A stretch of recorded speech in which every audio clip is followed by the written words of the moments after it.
How to add money to Venmo from credit card. So if you want to add money to Venmo from credit card, first of all, open up the Venmo application from your Play Store or your App Store. After downloading it, make sure to log into your account. Once logged in, from the bottom right, you'll find the Me option. So simply go to the Me option there and you'll see this interface here.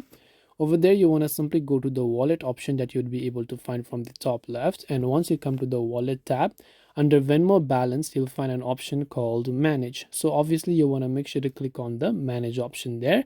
As you do that, under manage balance, you'll find transfer bank, add money. So it says move money into your Venmo balance.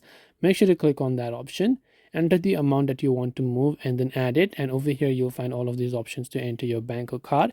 So you can tap on the next option and the money will be successfully added. This way you can actually send money or add money to Venmo using credit. If you have got any questions, feel free to leave them down. Thank you for watching and see you soon as always in the next video.